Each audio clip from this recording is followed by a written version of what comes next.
Welcome, everybody, to another edition of Two Guys and a Mic. I am one of your hosts, RP. And I'm your more handsome host, Big Sean. How's everything going, Big Ron? Everything is going. Everything is going. And that right as we start, Atlanta in the bottom of the eighth just hit another home run. So that's 2-0. They have 2-0. I think they might be getting ready to take a 2-1 lead. But I'm doing well, bro. Just came back from having a meal with the wife and, just chilling out. Got a few things that had me a little wired earlier, but I'll talk. We'll get into that in a little bit. How you doing?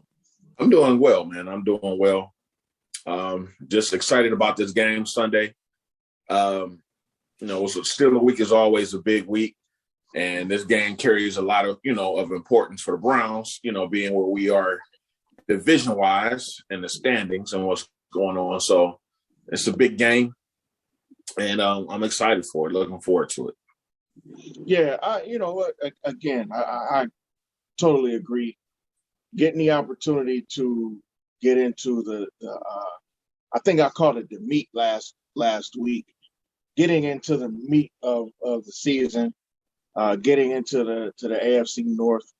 This is actually kind of late for us. We usually start out either the first game of the season, or like second game, and we're already, having at least one game, if not two games or whatever. And so it's been for us to be relatively halfway through the season and not played a division game is crazy. So I'm anxious to see how we do against this team. I'm anxious to see how important we take this game because it's a division game. And I got some things to say about a bunch of that stuff.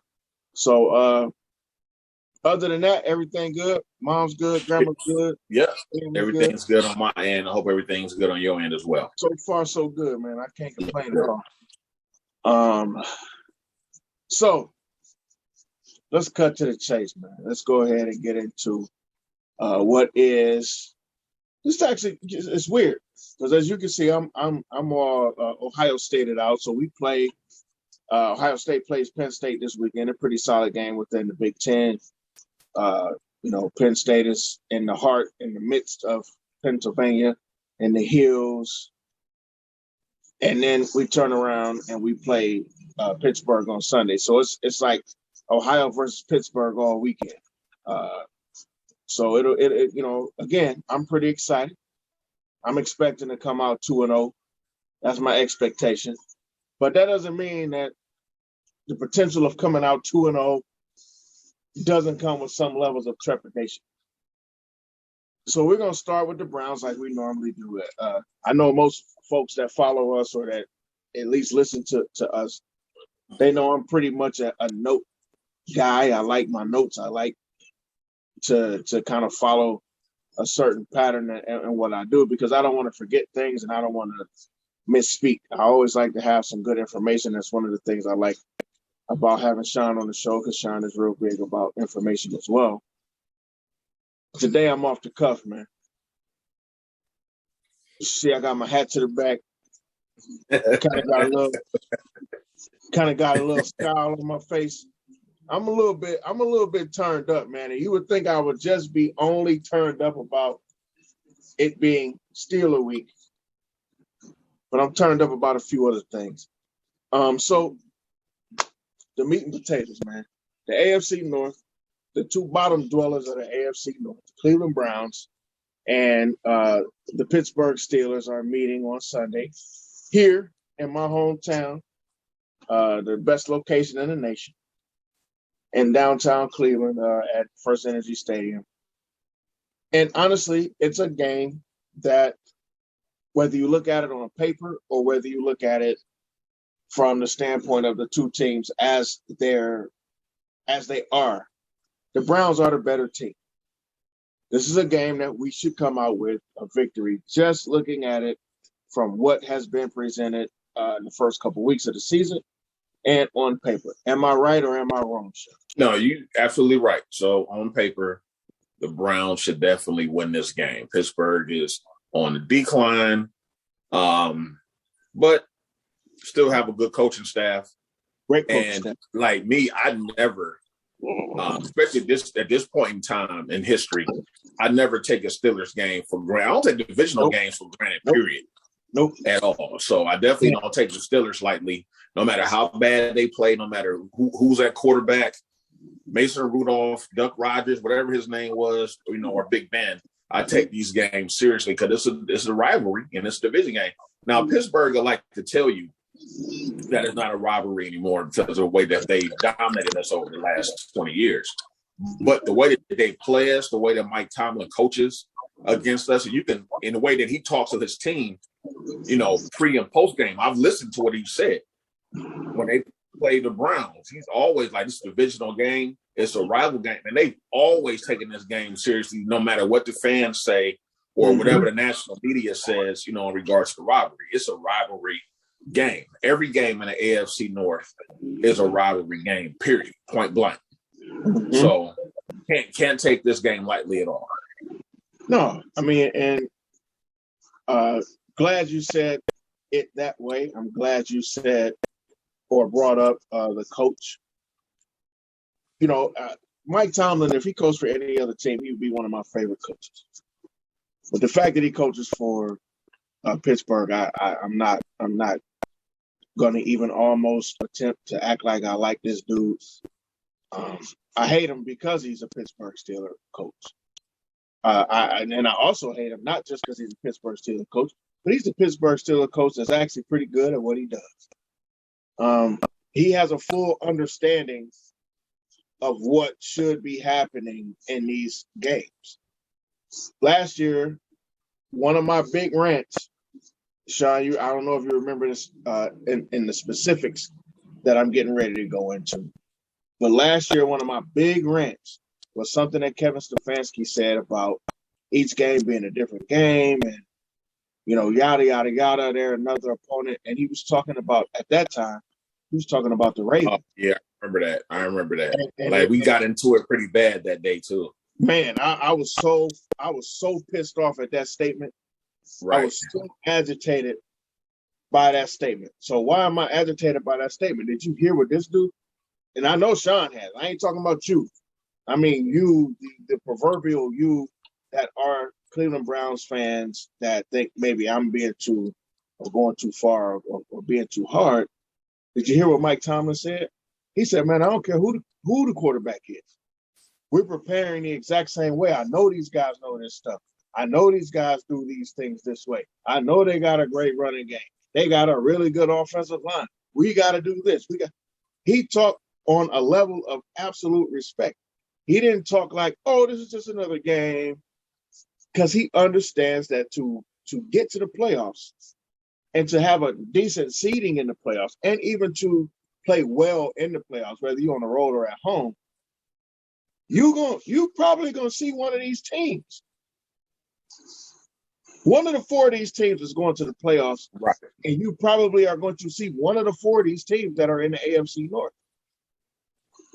He understands that. And I know Kevin Stefanski plays a lot of stuff close to the vest, and he may say some different stuff behind closed doors. But the truth of the matter is, it is nothing wrong with having a chip on your shoulder. Guess what? Guess what New England's record is against Miami? Something absolutely ridiculous. Crazy. You know why? Because he's like, man, I'm not losing these divisional games. I remember the one year, it was probably like 3-4 years ago. I think New England was something like, like 2-3. And then like they started into their divisional play and they just started beating the crap out of everybody in the division.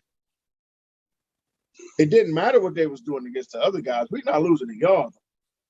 Division games, as Sean said in the open of the show, this is what matters. The division is what matters. So we're because for one, when you play in division games, you double dipping. So one is a divisional game, two is a conference game. Thank you, because I was getting ready to go into that. Absolutely correct. You lose ground in the AFC, in the conference, but you also lose ground in the division if you lose these games. We don't have time to be losing these ground in either of those. We've already had too many losses in the AFC, games that we could have won and probably should have won. And now we're starting into the division, and we cannot lose these games. And for the first time in a long time, I said this before the season started, I'm saying it again today. For the first time in a long time, I'm not worried about the Steelers. For the first time in a long time, I'm like, this is a game that we could definitely win. No matter who's the starting quarterback, no matter if we got Chubb and Hunt, no matter if we have Chubb and Dearness. Like, I don't think it matters. If we play the way that we are capable of playing, this is a game that we should and definitely can win. So now here comes the caveat. Can we and will we? What are we going to see on Sunday? What's going to happen on Sunday? And how do you feel, Sean, going into Sunday, based on kind of the people that are returning? There's some folks that are returning from injury. Nick Chubb, as I mentioned a little bit ago, is coming back from his calf injury.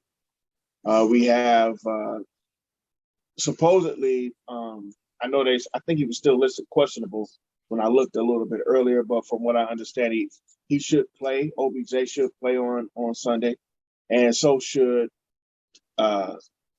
Juice, Landry, and of course, what's his name? I keep saying what's his name? Jack Conklin. So we'll have our full offensive line healthy. This will be the first time that OBJ and Juice plays together all year. We're going to miss Donovan Peoples-Jones. That's going to hurt a little bit. And of course, we know that Kareem is out, and then Denzel Ward is out, and probably Clowney too. The way it's looking, and that's big. Yeah, that blow is bigger than most of the other injuries, actually. Yeah, it does. Right. Here's my thing. I feel good about the game as long as Stefanski is consistent with his game plan. You saw the way he called that game against Denver, and I would like for him to call like a similar game. Rely on the run game. Okay, you bring in Baker back. We all know about his injured left shoulder. And I think calling a simple game plan will help him out. Just like he helped Case Keenum get into a little bit of a rhythm early with some easy passes. You should do the same thing with Baker. But we all know that Stefanski has a tendency sometimes, to get a little excited. He wants to go down, you know what I mean? And it's not that his play calling is awful. What'd you say? Get a little excited. He get a little excited. He wants to do too much sometimes. And the thing is, Stefanski rarely calls a crappy game the whole. You know what I'm saying? He's a pretty good play caller for the most part. A lot of times, I know that you were getting on him last year, some other points of time this year, and a lot of that wasn't necessarily that he called a bad play. A lot of it that we didn't execute at times. But in your defense, what you were saying, sometimes just keep it simple. Don't do too much when you don't have to. And I think right now, the way that we are, injury-wise and, where Baker is right now, we need to keep things simple because you want to protect your quarterback. And I don't even mean physically. You want to protect him mentally, too. So I think he needs to, just like in basketball sometimes, when you're in a slump, sometimes you just need the ball, see the ball go in a hole. It can be on a free throw, layup, put back, anything like that, kind of just to get you restarted. And I think that's kind of like in the warm-ups. You see, you hit 2 or 3 in a row in the warm-up, and you in a slump. You say to yourself, like, man, maybe it's tonight. Yeah. Maybe it's tonight I break out the slump. Right. And I think with Baker, he needs just to do some simple stuff. You ain't got to do nothing too fancy, man. Just rely. You got Chubb coming back, and you got the owners behind him. Just rely on that running game, man. Because one thing Pittsburgh I know they got a good defense, but they don't stop the run well. I need to look at the stats. They rush the passer well, but I don't think they necessarily are that great against the run. And let's play some ball. It's supposed to be a weather game too. You might have a little rain. So let's just keep the game plan simple. And I look at it this way, man. Let's get through, because the Browns are going through a gauntlet. Really, this whole season, this whole schedule, when you look at it from beginning to end, is a gauntlet. We've said this for years, Sean. Nobody ever gives us the credit for this, but you and I know as well as anybody, they never give the Browns an easy schedule. Like, even last year's schedule, when it first came out, wasn't an easy schedule. It just kind of turned into one. You know, because some of the teams that we thought or people thought were going to be better just weren't as good as you know, maybe because of injury. Right. Some guys had opted out, you know, due to COVID and whatnot. So the teams weren't at 100% speed throughout the entire season. And we were, you know, we kind of lucked up and caught them on those weeks. But one of the signs of a stable team is to beat whoever's in front of you if you're better than them.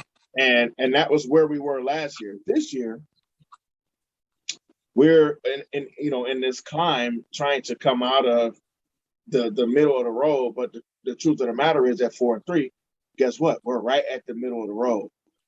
And this is really, the Browns are only one game out of having the best record in the AFC. I mean, everybody's like 5-2, 4-3.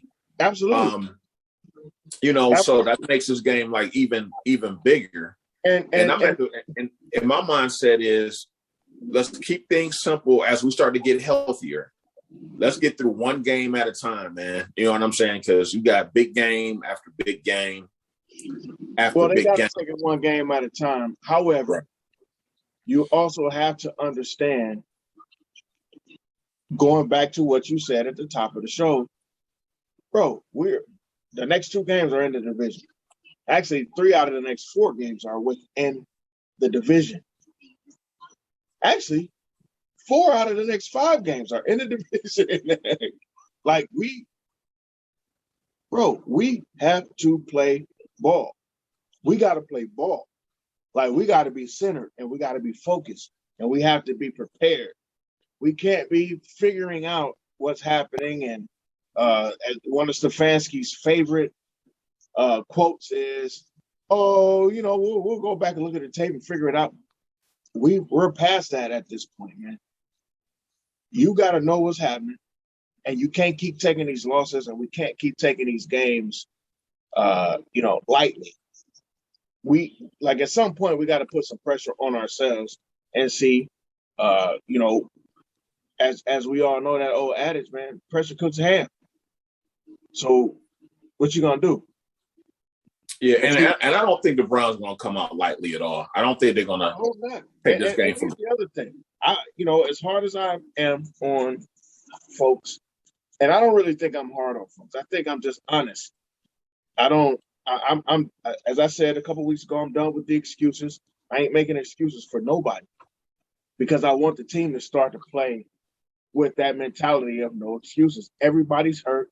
Everybody goes through a lull in the season. Everybody does. The great teams, the good teams, which is why you've only had 2 undefeated teams in a regular season. Because it's so hard to go through a season. Go through a season and be great in every single game. You're gonna have those bad games. Did you watch the game last night? The Cardinals. That wasn't the same Cardinals team that we saw. That wasn't the same Cardinals team that you've seen for the last 7 weeks, 8 weeks. But they had that one off night, and it cost them being undefeated. So, saying all that to say, the one thing I know about Kevin Stefanski, I've said this for the last couple of weeks. I'll probably continue to say this. I love how this guy prepares the team, especially after losses. I love how this guy generally game plans and scripts his plays. He's honestly one of the best.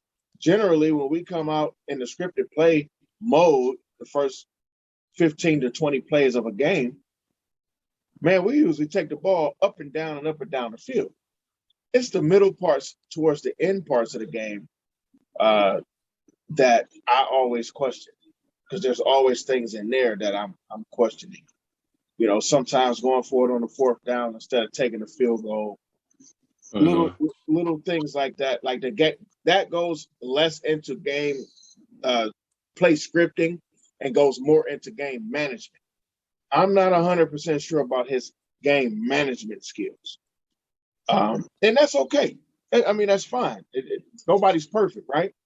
That's why you have these other guys on the team as associate coaches, or assistant coaches, and other assistants to help you with that stuff.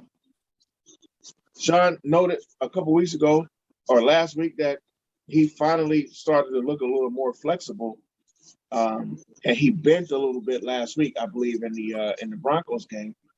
I'm hoping that bending and that flexible motion is something that's going to be more regular as we move forward, because you're going to have to be. The tape is out on this team. We ain't surprising nobody like we did last year. So now we just got to punch people in the mouth. Now we have to be the Mike Tysons of the world. You know I got a good uppercut. You know I'm a peekaboo fighter. You know I'm coming with this hook. Right, because what Pittsburgh is going to do, Pittsburgh most likely is going to bring guys down in the box and try to make us throw the ball downfield. That's what I'm guessing. I would. That they're going to do. I would. But I think that we still have to stick with our run game, even if it may not be successful at first. Even if you're only getting, 2 and 3 yards at first. It's not about what you do at the beginning. It's all about the attrition at the end and wearing them down in the third and fourth quarter. Because Chubb always he's going to break one at some point. No matter what y'all do. No matter what you do, he's going to break one off. And now you got your full complement of your offensive lineman back. I think we just keep the game plan simple and it's kind just of be physical with them. Yeah, and I think we can, especially you got on the edges now with Conklin coming back and with Jedrick, being back. Now, with TJ, man, you want to be aggressive, go ahead, because we run it on this play. So come on, rush up the field. And now you're talking about Nick Chubb. If he can get past that first line of guys, if it's 8-9 guys in the box, I don't know who those other 3 to 4 guys are going to be, but he's probably going to beat them to wherever he needs to go. Mm-hmm. You know what I mean? So that's a perfect matchup for us if we can get past, because these guys are going to blitz. They're going to show blitz. And I'm going to tell you something else. They already know that Baker is not really good against the blitz. So they're going to show blitz even if they don't blitz, because Baker makes bad decisions when he's being blitzed, whether it's a turnover or whether it's a throwaway or whether it's a bad pass. Everybody knows this stuff. We know it. You and I know it. So I know that somebody who's paid to know it knows it. So I'm not going to be surprised if they show a lot of blitzes and a lot of different kinds of blitzes and a lot of exotic looks. They're going to try to confuse Baker. They're going to try to befuddle him and make him have to make a play. And there's a reason that they're trying to make this dude have to make a play, because this year, I've been saying it all year long, and I know I've been picking and poking, but I'm really saying this stuff because I see it, not because I'm coming after Baker Mayfield. He hasn't done anything incredible this year to make anybody say, we got to play back, or we got to do this, we got to do that. They're like, shit, show me. Show me how. I expect Pittsburgh to be very aggressive on both sides of the football. Absolutely. They're going to pull out the trick bag, flea flickers, whatever. Because to them, it's desperation time. They have this a must-win game for them, just like it is for us. And they coming in with an added chip on their shoulder. And I hope that the Browns coaching staff has, put that in their head. Look, they're going to pull out all the stops. They're going to try and do anything they can to win this football game. And it's going to be a super hostile environment. The stadium's going to be jacked. Sunday Yeah, afternoon. So these cats ain't forgot. These cats ain't forgot. We beat them 2 weeks in a row, even though they set us up for the first loss by not playing their starters. But we still beat them, and then we went down, down 76 a little ways, and beat the brakes off of them on national TV in the playoffs. and they probably still think some of that is fluky because I heard some of the Pittsburgh radio guys today say that the last game of the season, they were like, man, the Browns didn't play that well. They were lucky to win that game. And in a way, I don't think we were lucky to win that game. This Mason Rudolph played better. Well, I kind of knew Mason Rudolph would play better than what Big Ben would have shown at that point in time because Ben wasn't playing well, towards the end of the season because of the injuries and whatnot. So I kind of expected, especially with our defense the way it was, I expected Mason Rudolph to have a decent game, but at no point in time did I think that Pittsburgh was going to win the game. But some of them think probably that, okay, it's still fluky. It's still the Browns. They're still kind of not proving themselves yet on a consistent basis. And, they probably still think they're big brother. So, we'll see how all this plays out, man. But my key is just keep the game plan simple on offense. Be aggressive on defense, man. Don't sit there and play no soft zone and all of that, man. Press, get up, press coverage, bring some heat on Ben. He can't move.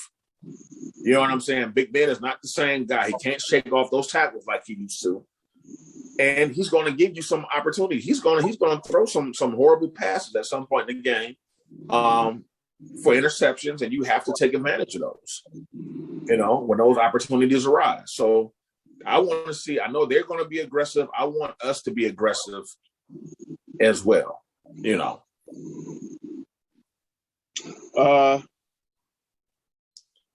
Keys to the game. Well, one of the keys to the game is going to have to be protecting the quarterback that shouldn't be playing football this week. And that's Baker Mayfield. I think, and we're going to get into this quickly. Go ahead. You know what? You might as well go ahead and get it out now. No, let me finish with my we're gonna stay within the structure of what the show should be. But then I gotta deviate. So protecting the quarterback that should not be playing this week is one of the keys. You got to protect this guy. So whether it's going super run heavy, whether it's because to me, you can run the ball without running the ball. Go back to the old San Francisco team with short passes. What we saw last week that Case Keenum did real well. A lot of screen passes, a lot of dump offs. Those things are runs as well because you're only throwing the ball within 5 yards of the line of scrimmage, from the line of scrimmage to 5 yards out, and then they just make whatever else happen. All of that stuff protects your quarterback. So we have to do those things really, really well, especially as we speak on the remainder of the season. If you're going to put this guy out there, you cannot have him hurt every week or questioning if he's going to play every single week. You got to have him healthy, upright, and he's got to have some level of confidence. So you got to protect him because that's not, like you said earlier, not just a physical protection and a physical confidence. He has to have some mental confidence too.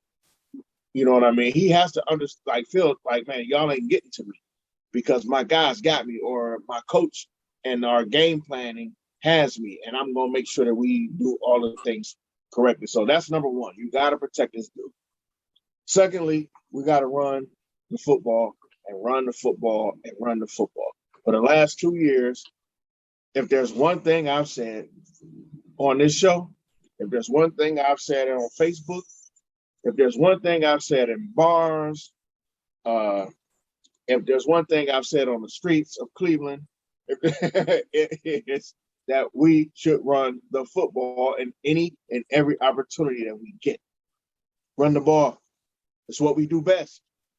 There aren't many there aren't many teams that have 3 to 4 guys that can get you 100 yards a game or close to 100 yards a game.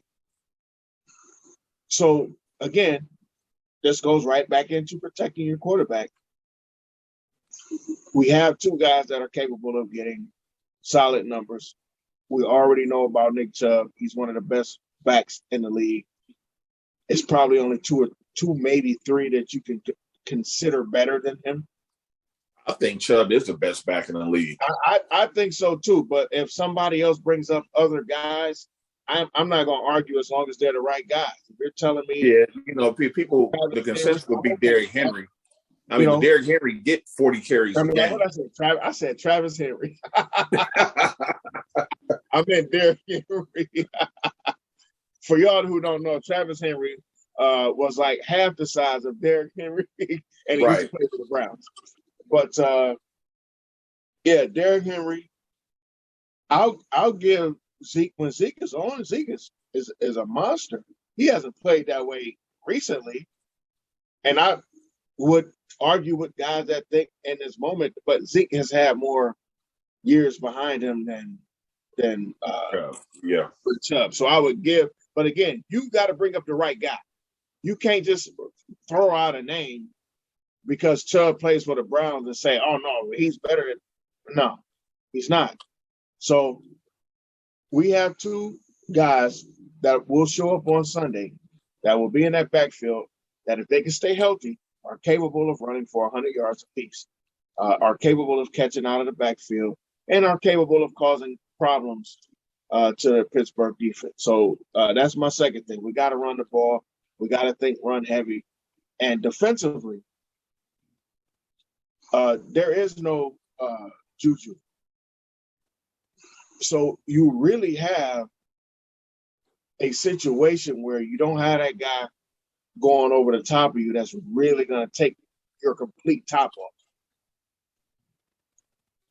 But I agree with you. You cannot get into these situations where you're okay being 10 to 12, 15 yards off the damn ball on 3rd down and 7. Like, we have to screw that whole zone thing and start to be a little more aggressive. So I'm looking for some levels of aggressiveness to keep us with an edge, because we don't know how Baker's going to play.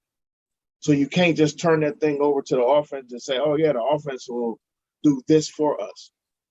The defense has to be the defense, and they have to be stalwarts at some point in the game to stop whatever, even though it's not that great. We got to stop whatever those do. We got to thwart those guys. This has to be one of those games where we kind of make the statement that y'all not better than us type of thing.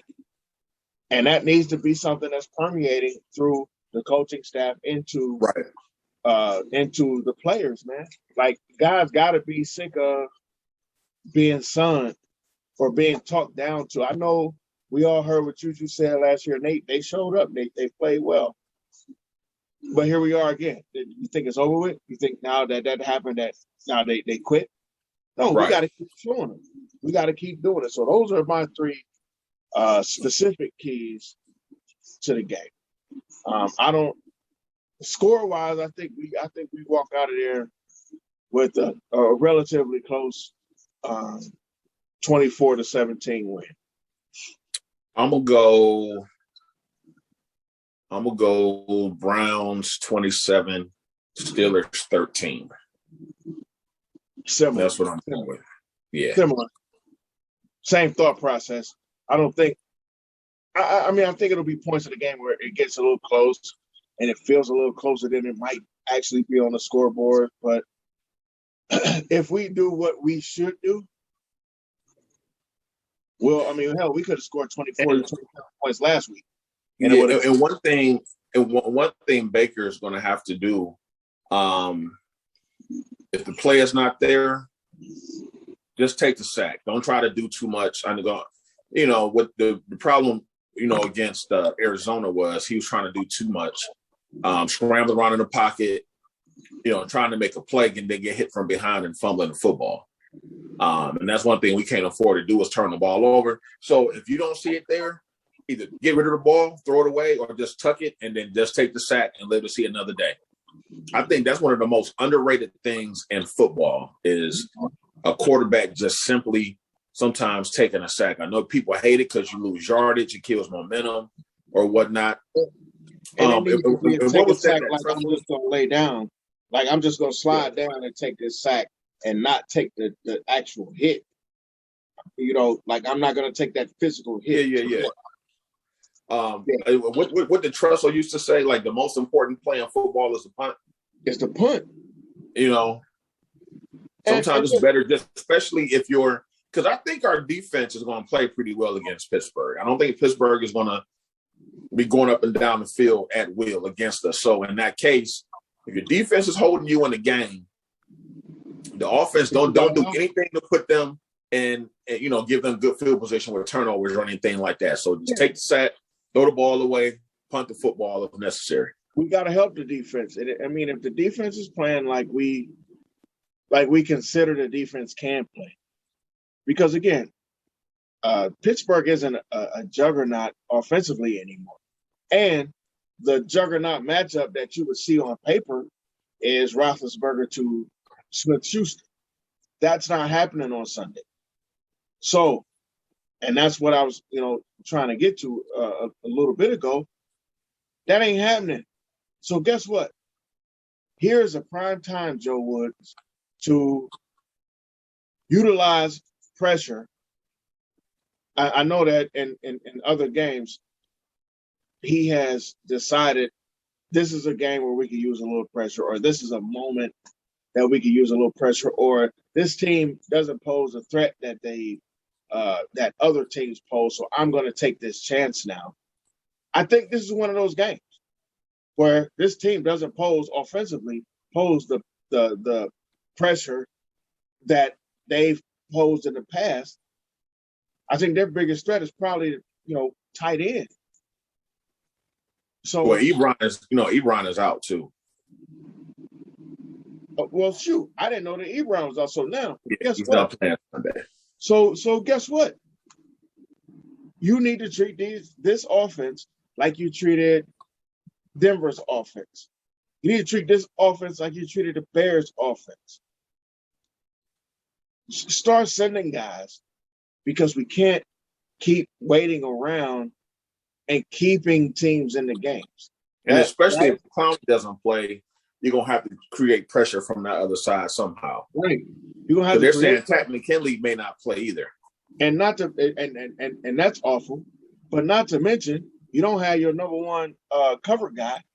So you don't want to put guys in a position where there's not a lot of pressure, and you got a Hall of Fame quarterback, right, who can stand back there and figure out the timing patterns of what's going on. Yeah, because that's the last thing you want is him to start getting comfortable and getting into a rhythm. You do not want that at all. Like as bad and old and beat up as he is, he's still a savvy veteran that can put a game together. As a matter of fact, Pittsburgh's won 2 in a row. They beat Seattle and they beat I forgot who else they beat. Yep. But again, we were making fun of these guys. I know I was. Yeah, right. Making fun of these guys early in the season. And as of right now, whoever wins this game, whoever loses this game is in last place. This is the Flint, Michigan Mega Bowl right now. Whoever loses this game lost the Flint, Michigan Mega Bowl. And you're going to lose more ground because Cincinnati's going to win this week. They play the Jets. Oh, yeah. They should win it.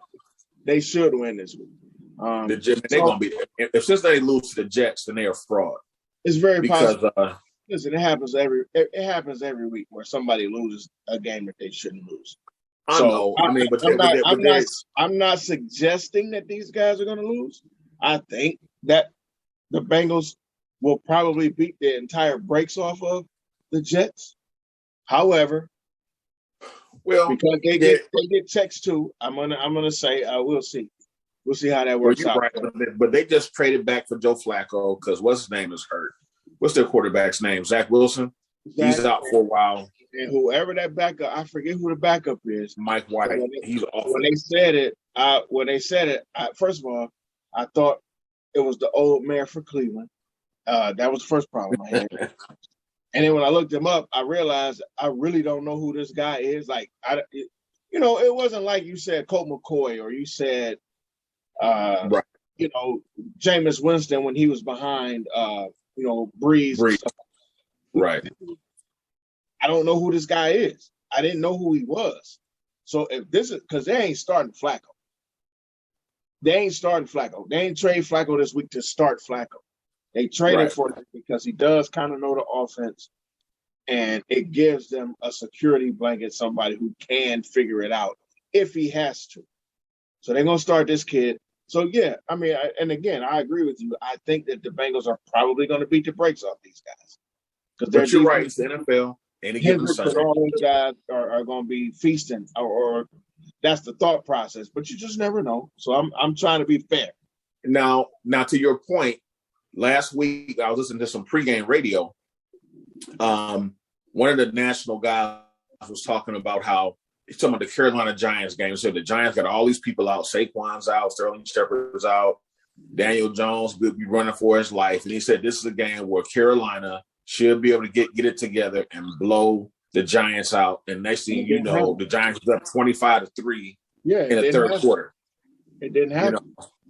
And that's so, like you said, you never know. Now, I would love for the Jets to beat the Bengals. And speaking of that, man, I need to send a quick message to Cleveland fans because I think we got things twisted when it comes to who we should hate and the level of hate we should have for certain teams. I'm noticing. Hold up. Oh my God. Listen, I just real quick caveat. I don't know if you guys know where this is going. I did not see this coming. I don't know where Sean is going with this, but I'm here to tell you because I can tell by the tone of his voice. It's getting ready to get ugly. Go ahead, home. My bad. No, I'm not gonna get ugly. It's not. If I wasn't paying attention, it's not about to get ugly. I just noticed that for some reason we reserve all our hatred in the division now for Pittsburgh, and we think only for Pittsburgh.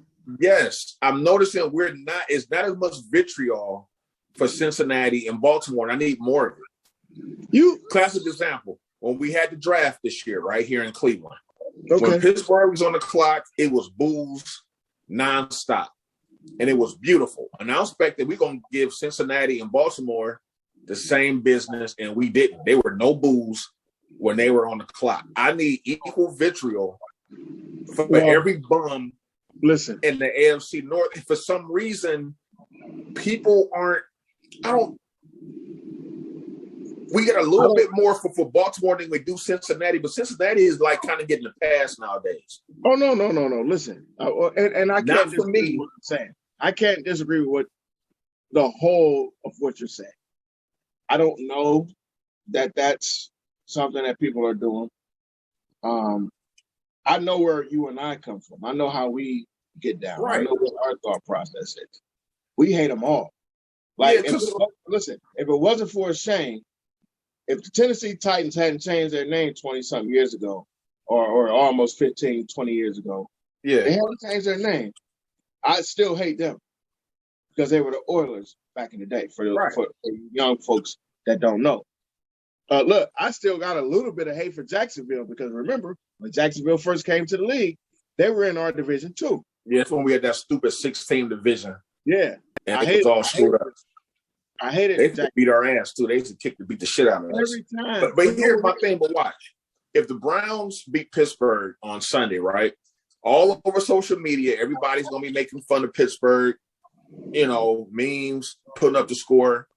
Now the following week, if we beat Cincinnati, you won't hear nothing. You just hear like good win Browns, blah, blah, blah, blah, blah. And for some reason, there's not the hatred for Cincinnati. It should be. Anybody who wants to exist on my level, on Sean's level of love, hate, whatever for the Browns and with it, like if he wanted to take you seriously, one of the reasons that, and I've said this before in the show, one of the reasons that Sean and I do a show together, is because literally I'm like, who gonna check me? Ain't many people that's gonna check me. Seriously, Sean he might not actually say that, but Sean's demeanor is, who gonna check me? Sean can go unchecked, especially if he don't respect how intellectual you are in terms of what we're talking about. So whether it's the Browns, whether it's football in general, whether it's any level of sports, whether it's world politics, if you don't have the same level, and we're Sean and I are pretty much the same type of guy. If you don't have what we have, I may not dog you out, but I don't have the same level of respect. You can't check me, dog. So right. I have this show with Sean so that as I'm talking and going berserk or going left or doing whatever I do, I got somebody that's my baseline. He looking at me like, bro, cut it out. Like he don't never get fazed. Sean never gets fazed. I could yell, scream, holler, he'll hang up, and then I'll call him 20 minutes later. He like, bro, cut it out. And it's not many people who can talk to me or to keep me in together. It ain't many people that can do that. And vice versa. It's not many people that can debate back and forth with the type of people that we are. Okay. So if you want to exist in this pocket with us and have the same level of respect, or us have the same level of respect for you, you better figure out how to hate Cincinnati. Again, Sean and I will get into these stories next week. Next week's midweek show, we should talk about the Cincinnati stuff, bro. Right. And maybe it's because Cincinnati's been pretty much just as bad as we have. But man, listen. Maybe that's why. I don't know. You might be right, because there's a lot of younger people involved in this. Because I think I had to correct people like a few years ago when Cincinnati went to the playoffs. And they had Dalton was playing halfway decent. They had AJ Green and those guys. They were like, well, since the Browns aren't in the playoffs, Cincinnati's from Ohio, we can root for them. And I was like, well, no, the hell you can't. No. You go right ahead. You go right ahead. And then you just go and buy you a damn Bengals jersey for next season, because you're not a Browns fan. Right. You can't root for them. And the Baltimore thing is, I know most fans in Cleveland do not like the Ravens, but it's not the level of vitriol that you know what I'm talking about? Because you get people, and I'm going to use a name. Normally, I don't use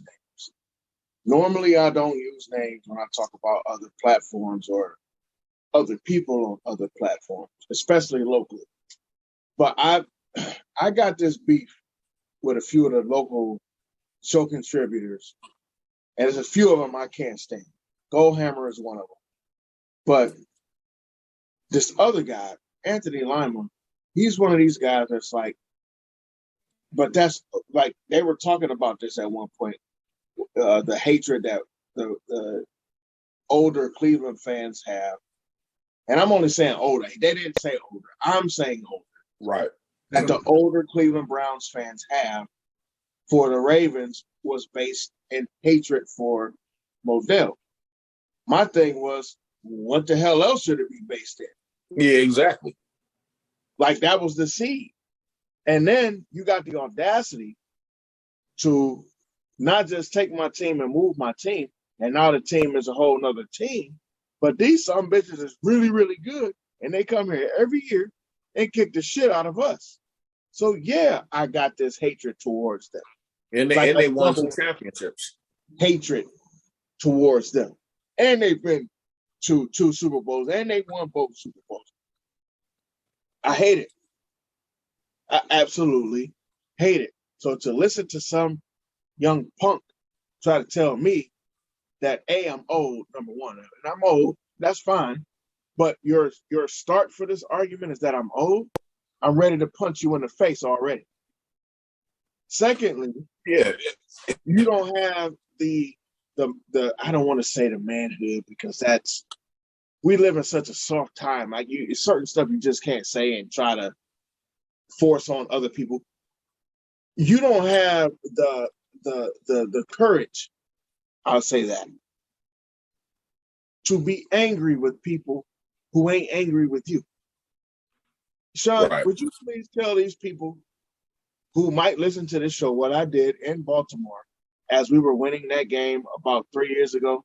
Yeah, this fool was literally running through the concourses, flapping his wings, literally running. Like, matter of fact, we didn't see him for about 30 minutes. Full We took a little break. He was the hot. entire M&T Bank Stadium, I believe. Yeah, it was hot as hell. So we went down in the concourse to cool off and had a drink, met up with, some friends on there. We took kind of a, victory shots. Even though the game wasn't over yet, but we were beating them so bad. We were like, let's go ahead and get our shots in now. And this fool disappeared for about 30 minutes. We had no idea where he was. And all of a sudden, running around flapping his wings. But and to speak on that too, it's a generational thing of this rivalry because some of the Baltimore fans couldn't understand why we were so. They were like, "What's wrong with y'all? Like, why are y'all so belligerent?" And I was like, "Y'all don't know the history. Like, y'all took our team." They're like, "What are you talking about? We took your team." I was like, "Y'all used to be the Browns," and some of the younger people, they were like dumbfounded. They was like, "What you mean we used to be the Browns? Like, y'all stole our football team. That's why we hate y'all." Some of them don't know that the Colts were in Baltimore either, because we were having that discussion with the guy when we were at the casino, remember? And he was like, "Really? I didn't know that." I'm like, "How did you know that?" So I think it is a generational thing. I think it is a younger guy thing. So it ends up being the old guy versus the young guy type of thing. But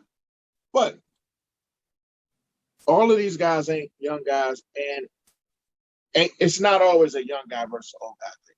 When we were in Cincinnati, it was just it was a lot of old guys that just didn't want to fight and didn't want to argue or didn't want to have. They didn't want no smoke at all. Honestly, the most smoke I got was in Pittsburgh. I was the only Browns fan in that end zone, and early in the game, we were playing pretty good. So I was standing up. Every time we did something good, I stood up. I never sat down. As soon as we did something good, I stood up and was clapping and yelling like, "Yeah, Browns, yeah, bro." So, of course, as the game went on and we started, it was clear that we weren't going to win. I had an entire end zone versus me. There aren't many people who are willing to deal with that kind of stuff. And I don't mean that they were trying to fight me. I don't mean that they were throwing stuff at me. I don't mean that I was even being so belligerent with them that it was getting ready to be. It was never going to be a fight. However, they understood I'm here to watch my team, just like you here to watch your team. And I'm not sitting down. I'm not sitting on my hands. I'm going to cheer for my team. If I went to Michigan with this on, guess what? I'm going to Michigan with this on, and I'm going to stand and I'm going to cheer. And I already know we're going to beat y'all because y'all haven't beat us in, a fortnight. So but getting back to some stuff, I do agree with you that there's a lot of folks that they just don't embrace the hate, bro. And we're talking about football. We're not talking about actually hating people. We're not talking about actually fighting people in the stands. We're not talking about No. We talking about all doing dumb stuff. Like strictly on a sports level, on a fan level. Yeah, we're talking about we can all talk crap to each other, but also buy each other rounds of drinks. I've done that. I made so much fun of this guy in Baltimore a couple years ago that remember the guy who wanted to catch up. Yeah, right. I got sliders, and this dude said, "Hey man, can I borrow y'all ketchup?" And I turned around, he had on a Ravens shirt. I ain't even want the damn ketchup, but because he said, "Can I use y'all ketchup?" I decided to take the ketchup and take as long as I could to put ketchup on my damn burgers. And nobody picked up on it. The first 20 seconds of it, nobody picked up on it until they just looked and was like, this dude ain't pouring nothing on his food yet. Like, like once my man picked up on it, he said, man, you son of a bitch. And that's what I mean. It's like, it's a ribbing, but it's a good natured ribbing. And it's an honest boo. I booed a lady yesterday. She walked in the place that I went to go get lunch at. She had on a Pittsburgh Steelers shirt, and she was with her friend. And I said, boo! Right in her face. And the dude was like, he jumped back, and the girl goes, I knew it. I knew it. I knew we shouldn't have came to a place like that. But that's what I mean. It has to be a hatred. They need to feel like they can't just come here and everything's okay. And especially within the division. The Ravens, you are not welcome here in my city. You can show up here, and y'all can have fun, and we want you to get back to your hotel safely. We want you to get back to Baltimore if that's where you're from safely. If you're from Cleveland and you were born and raised in Cleveland and you're a Ravens fan, kiss it and suck it. You should be disgraced. Same thing if you're a Pittsburgh fan that was born and raised in Cleveland. You stink. However, we want everybody to go home at the end of the day. But we need y'all to have some vitriol. We need y'all to have some frustration. We need y'all to have some anger. Like, go back and watch some old games. YouTube some old games and try to figure out why we don't like them. It ain't just because they're Pittsburgh. It's because they're Pittsburgh. What's wrong with you? Y'all need to hate these guys. Y'all need to hate the damn Bengals. Y'all need to hate. And Sean and I go back and forth about this a lot. Sometimes I ain't sure who I hate the most. It depends on the week. Every time I drive past Riverfront / John Brown Stadium. Yep, I said John Brown.